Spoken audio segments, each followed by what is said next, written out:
Welcome to the next episode of the Austin Bar Association's Council of Firsts. I'm your host, Amanda Arriaga, First Latina Bar President.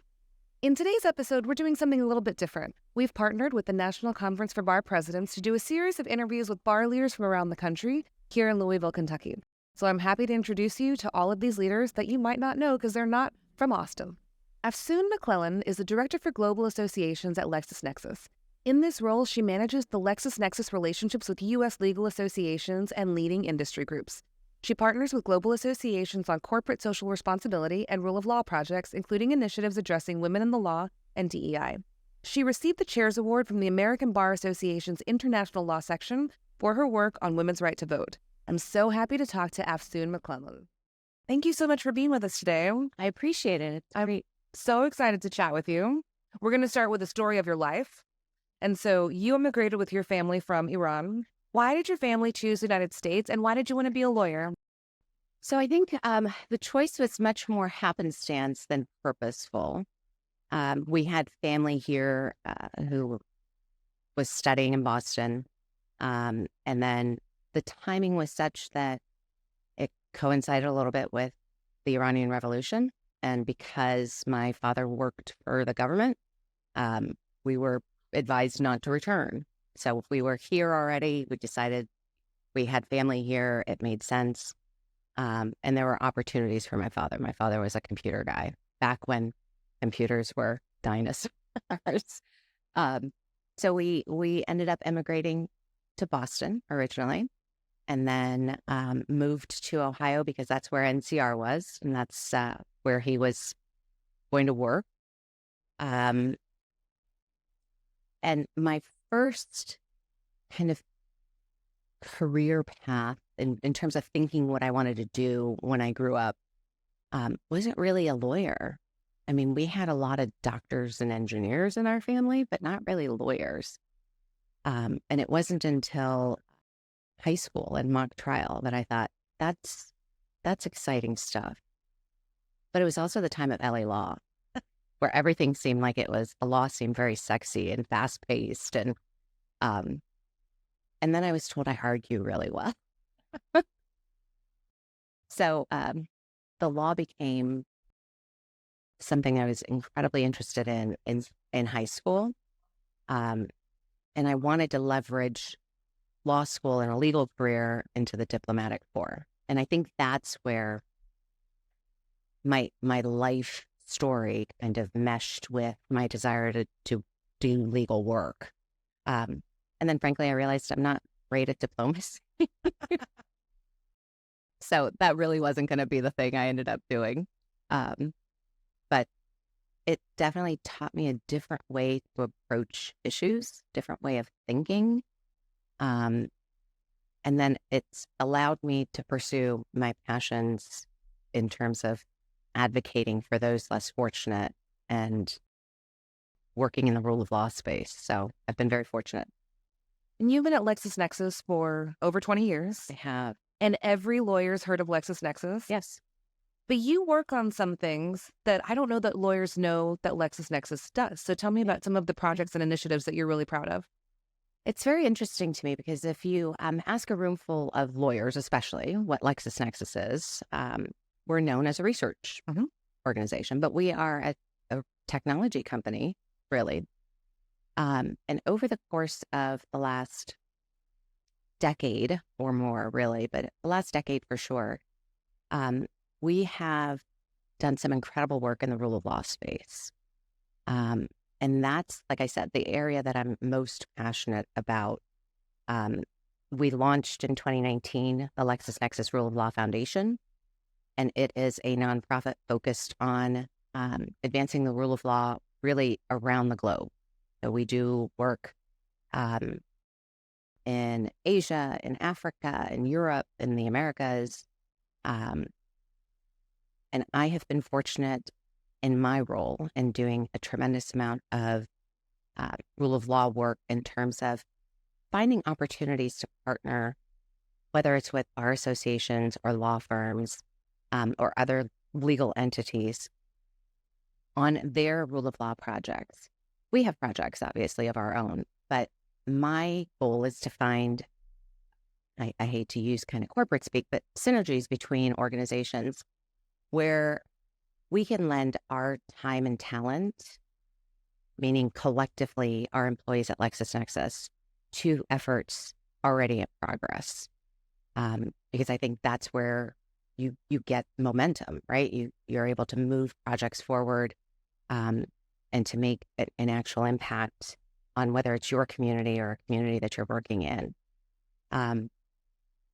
So I've been very fortunate in working on a number of rule of law projects, thought leadership type programs across a number of organizations, including the National Conference of Bar Presidents. And then kind of the other part of my passion projects is working on diversity, equity, and inclusion, which from my perspective, very much falls under the big umbrella of rule of law. I mean, you cannot have a healthy rule of law without representation, without the equality of the law. So we launched as part of the foundation and our African Ancestry Network at LexisNexis, a 5-year initiative working with HBCUs, a fellowship program. And in the 3 years, we've had, I think, over 30 some odd fellows who've come through the program in 3 years so far that we've had the fellowship, working on a number of projects that address systemic racism in our legal systems. So I think of the projects that I've worked on, I was fortunate to mentor the first 2 years. There's just some amazing, amazing young lawyers that are in the pipeline. Uh-huh. And so you are lucky you work for an organization that is so forward thinking that they have a rule of law foundation, but not everybody thinks rule of law means the same thing. Right. So why do you think that phrase, rule of law, is controversial? Well, I think there's a joke I've heard that says if you ask 5 lawyers what rule of law is, you'll get 6 different answers. And I think oftentimes we bring our own experiences into a conversation about the rule of law, and it intentionally or unintentionally, there's bias involved, right?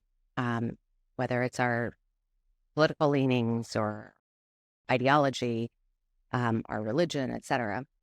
But we have distilled, I think, the rule of law into a very simple, apolitical definition. And there are 4 elements to it. And that's equality under the law, transparency of the law, an independent judiciary, and remedy. And those things should be universal.